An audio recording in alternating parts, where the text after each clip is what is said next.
Well, good morning, Rovers. Now, I don't know if you can see it behind me, but it is absolutely beautiful this morning.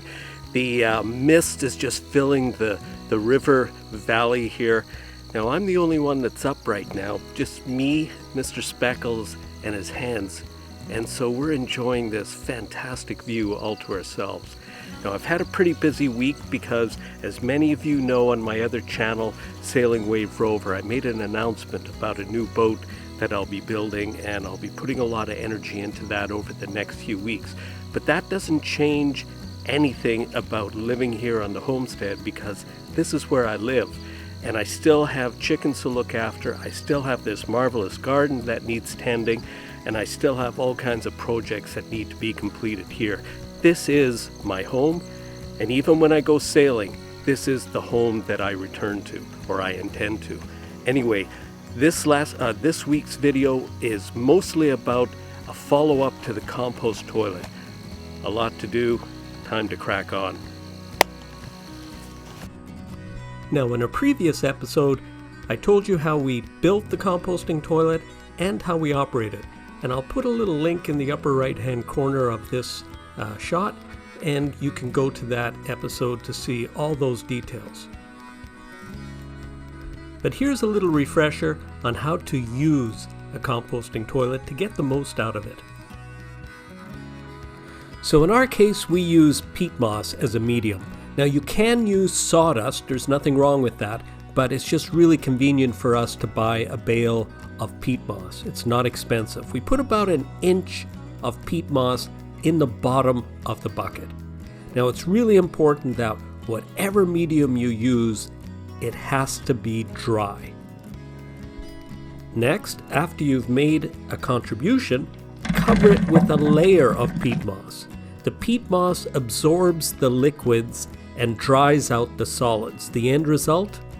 No odors. Now, if you do have odors, you're going to have to play around with how much dry peat moss you put in. When the bucket is about half to 2/3 full, remove it and replace it with a fresh bucket. Empty the original bucket into a dedicated composting toilet only compost pile. Well, here's a bucket that needs to be emptied. It takes Mrs. Rover and I about a week to fill a bucket 2/3 full. And what you're looking at here is mostly peat moss and just a little bit of toilet paper. Now, before I show you where we dispose of that bucket, I just want to take a moment to tell you how we've refined the process over the last 6 months. Initially, we would do contributions of the number 1 and number 2 variety. However, in the last several months, we only use this bucket for the number 2 variety of contribution, if you get my meaning. More on that in a moment. Now let's get back to that bucket. Okay, so first thing, just create a little reservoir. This is just manure.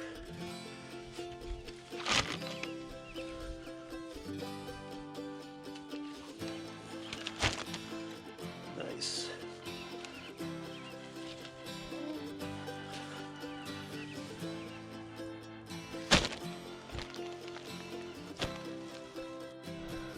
So what we're looking at is the contribution bucket, and all you can see really is, you can see a little bit of toilet paper, but what you're looking at is mostly peat moss, because the peat moss is always covering the contributions. So now it's going into that depression we made in the compost.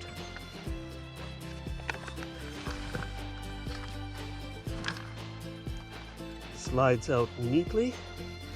Again, you're really not seeing anything other than peat moss, and inside the bucket itself, you're not seeing anything other than wet peat moss at the bottom, and that's fine. That can stay on there. And then this just goes back in, and there's absolutely no odor. So now we'll cover this back up. And let nature do what it does best.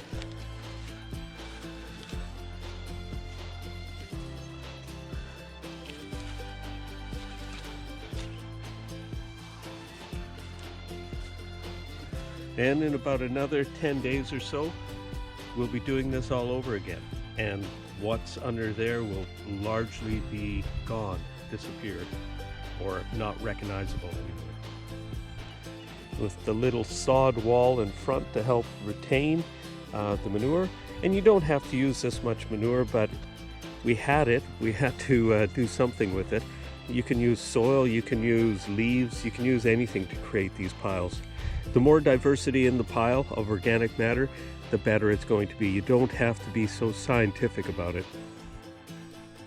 Well, that last sequence was shot at the beginning of the summer, or maybe even late spring. Now it's mid to late summer, and we're doing things a little bit different. As you can probably tell, the compost pile itself is a lot more diverse, and that's because we're putting chicken manure on top of it, we're putting vegetable waste, we're putting kitchen waste, and a variety of other things. Anything organic is going into this compost pile. Now I've dug a little hole here, and I'm just about to add yet another bucket of contributions. So in this case, it's just dry contribution. It's simply number 2, if you will, with toilet paper and peat moss. So it comes out very easily, and then it's just a matter of putting the manure back on top of it, and then it's just a matter of letting it sit. And there is really no odor. I mean, a few weeks ago we were at a friend's place where they put just their grass clippings into their compost pile, and it stank.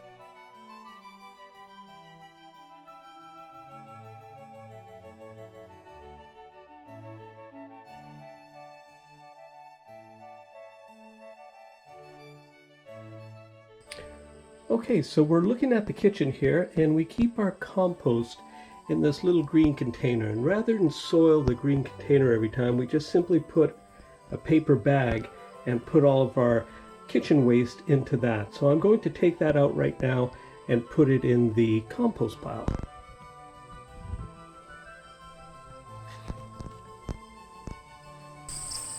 So we're at the compost pile right now, and just a couple of days ago I put a bucket with contributions, if you get my meaning, right in this spot. So I'm just going to, that was 2 days ago, and you can see there's nothing really to see. So I'm putting our kitchen waste in the same spot just to get a bit more biodiversity.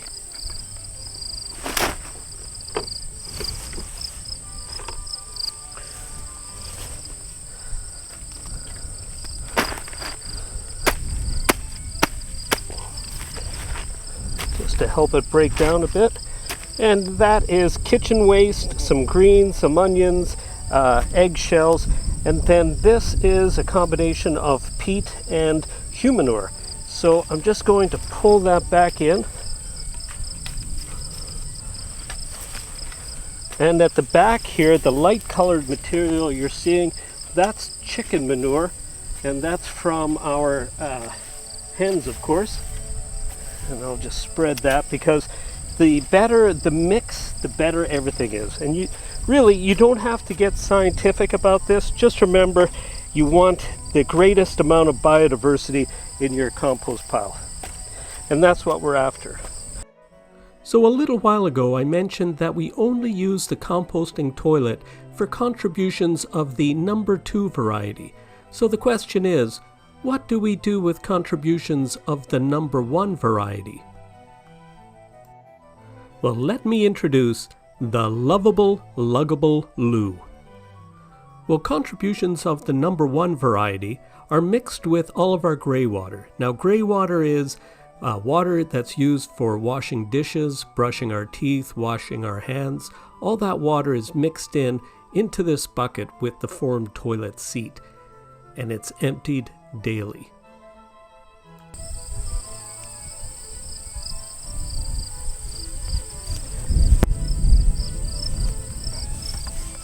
Now for the last piece of the whole puzzle, we take the luggable loo. which has a liquid in it, and we just pour it on. You can pour it anywhere you want.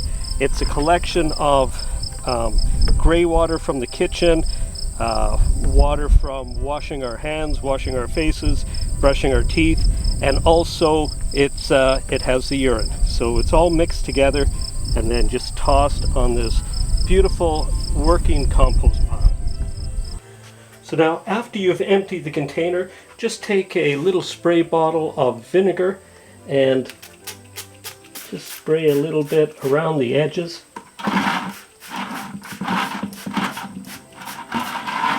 And that's all you have to do to keep it smelling sweet. Put the seat back on, and it's ready for another day. You really ought to be thinking about emptying this on a daily basis. Now, the best way to help us here at Rover's Rest is by sharing this content with your friends and relatives. Share it on your forums and your groups, and just get the word out about Rover's Rest. Until next time, Rovers, thanks for watching.